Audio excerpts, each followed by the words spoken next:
back, everyone. This is SeanThomas, and this is turn 2 of the Norsemen. So we are controlling the gates, and in our first turn we established some trade agreements. So let's take a quick look to see what our diplomacy of known factions. So anytime you meet a new faction, it'll be listed in here. So we've got some Veronarians that we don't have trade yet with. We see that we've got a lot of neutral looking yellow faces, so it shows neutral, and in the Attila it also shows you that it's improving, so the total attitude. So we'll be able to continue a positive path with the Franks. Looks like the Danes, Caledonians are holding about steady there, and Angles are also improving. So we're improving with the Veronarians. We don't yet have trade with them, so let's see if we can go ahead and establish trade. And the importance of trade is that it'll increase your... Well, they said no. We might give them a little money here, but it'll increase your money over time. And the longer you have the agreement, the better your relationship with that faction will be. Let's see if we can offer them 300 here. It says likelihood is low, so we're going to modify that. You just click on it, we'll up it. We don't have a whole lot of money here, but you can actually see I'm putting this in demand. So I don't actually want to demand money from them. I want to offer them money. So let's go ahead and add an offer demand. We're going to do payment, and we want to make sure we left click on the offer payment, and let's see if we can offer them 300 if they'll accept it. Alright, so we're going to try one more time. As you continue to make offers, they become less likely to accept if you continue with the similar offers. So we want to go a little bit higher in our offer of money for the payment. Again, we have to click it. It didn't remember it from last time. We're going to go considerably amount higher there, 660. And it says a moderate chance of success. All right, he's rejected it. We're going to let him improve a little bit more over time on that. We are unfriendly, and it's holding out steady with the Western Roman Empire. We're going to probably have to go to war with them if we're not yet already. So you see on the far left your enemies, military allies. We got defensive allies, and we don't have any tributary states. I'm not sure if we can get that on the gates. I did see that as an option to demand that, though. So for Caledonians, all the way over here, we haven't done anything with them yet. We want to probably find somebody for expansion, so that might be a target, is to go across the west coast, kind of recreate history of raiding across the Picts and Caledonians. And we might not have to do that, considering we've got targets that are already unhappy with us just over here with the Western Roman Empire. If we strike them, taking a look at the Western Romans, we can see Western Romans happen to be currently at war with the Coedians, the Saxons, Ostrogoths, and Jutes. So by attacking, going to war with them, it'll improve our relationship with them. So we've got Jutes. We're already at a trade agreement here with the Jutes. If we offer to join their war, we can kind of see that they really like that. So it's a high chance that they'll accept it. So we are likely able to ask for a few things. Probably can't get them to become a tributary state, but we might be able to pick up a defensive ally from it.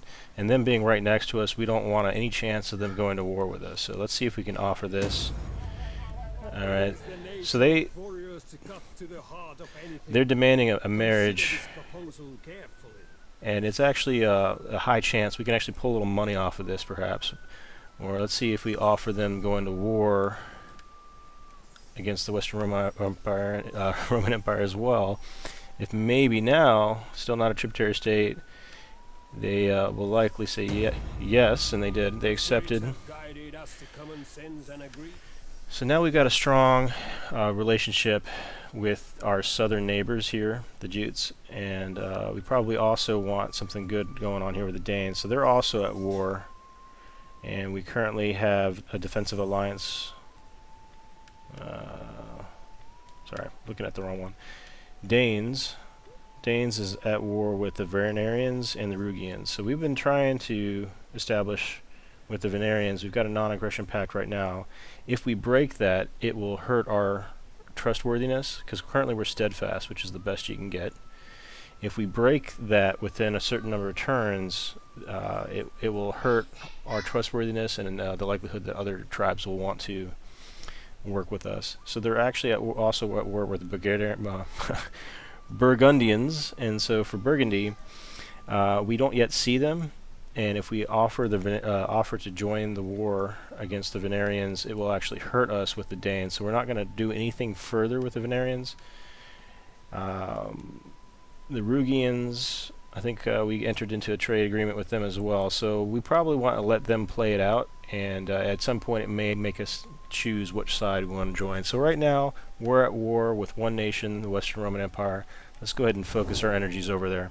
So we condensed our armies. Let's get them on the move. We've got a boat here. We just recently added, well, it looks like it didn't save from the turn prior. Alright, so we're going to go ahead and just close out the turn for the governor. And this will bring us to the start. So we've completed an extra trade or defensive alliance. So at this point we've got another offer here for non-aggression, Danes. So the Danes want to offer a non-aggression pact. We've currently got non-aggression with Varians, but not trade.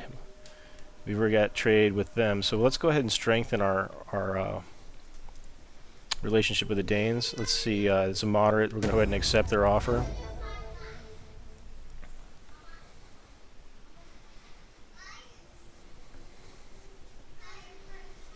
By having strong, close neighbors, it'll allow us to attack and perform more like sieging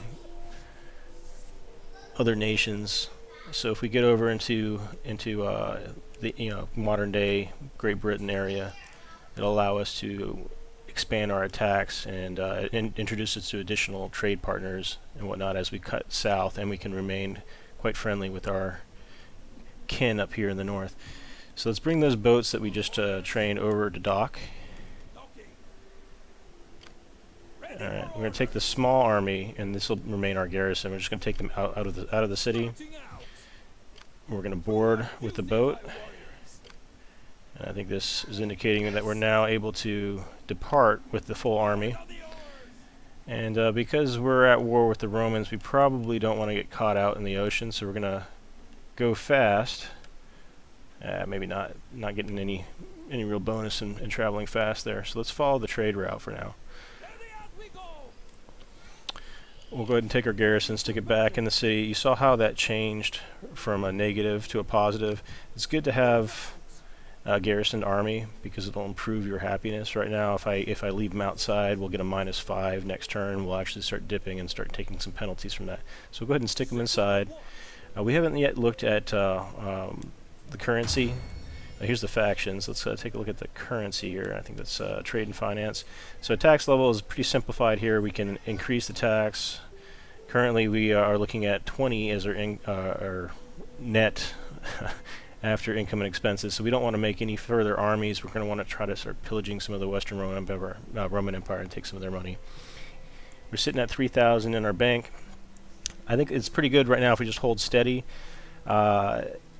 Pick up a little money from raiding, and we might even start improving our trade a bit further. So let's take a look at the diplomacy. Moving into this turn, the Danes are a non-aggression pact with us. My friend, be welcome. Definitely don't want to be a tributary state of ours. Not really looking to be a defensive ally just yet. We have military access, which is good, and military alliance is still low. How are we looking with the Jutes? We might be able to improve on our standing with them. So they're moderate for a military alliance. If they don't straight out accept, they might just require a little bit of a persuasion. So if we demand a marriage, they're actually quite happy with this. So along with demanding the marriage, we might... I thought we had military access. Let's see, defensive alliance and trade forecast. So we're still high with military access, which is what we want with Jutes. And we could probably even get some money out of this. So we're going to demand... Let's see if we can get away with 1,000. That's pretty low. Bring it down to 300. It's not very much money. They're really happy with that still. Alright, so we want them to accept this pretty early on. Since it's high with 500, we can inch it with up to 700 and see if we get an acceptance. So they've accepted. So now we have, pardon me, we've got them agreeing to marry off one of their family members. So we've got closer bond with the Jutes now. We've also got a military alliance with them, and we picked up a little bit of money, so not too bad there. Our neighbors are pretty happy with us. Varians right here, though, because they're at war with the Jutes, or Danes rather, we don't really want to keep going for that trade agreement. In fact, we want to break that non-aggression pact eventually. 10 turns was the Rome 2 time frame that you had to wait for, so we're going to go ahead and give that some more time. The more time between when you forged the agreement and when you broke it, the less impact it'll be on your trustworthiness. Okay, so we've got 1 turn left for our technology. We've looked at diplomacy. We've looked at our finances. We're going to hold steady and pick up another 20 next round. And our objectives, you just have to survive till spring. So it's 395. So spring 400. We're currently in summer. So it's going to be, I think it's by that dial it indicates that it's going to be 4 turns per year.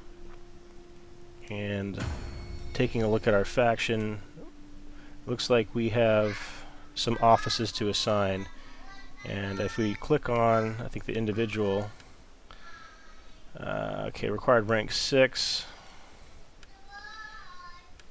So if you click on the individual, you can assign them an office. So let's go ahead and assign some offices if we're able to. Let's see here. Influence cost 20. I'm not sure if we can quite get someone into that yet. You might hear my children in the background. They're playing some Disney Infinity. Alright, so we're going to go ahead and stick with this fellow as a companion.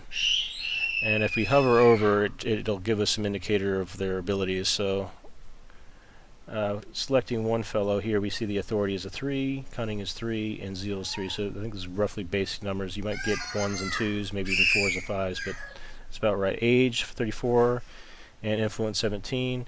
So when we hover over here, it says influence cost is 20. So if we had somebody that we were to look at that had an influence higher than 20, we might be able to assign that to this position. So that worked for us. If we look at these over here, influence cost of 20. We got some judges, tribal chiefs, influence of 20, warlord.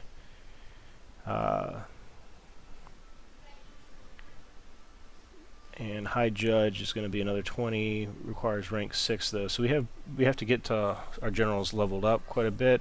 It shows us a little boat symbol. He's an admiral. This is our Navy general. And I think if we double click, it should indicate who we got here. So here's our Navy general. Let's switch over to the Army and see who we've got dealing with. If we take a look at the general, we'll see that we're dealing with Gatti. And he's got a wife already. Oh, I'm going to have to end turn here pretty soon.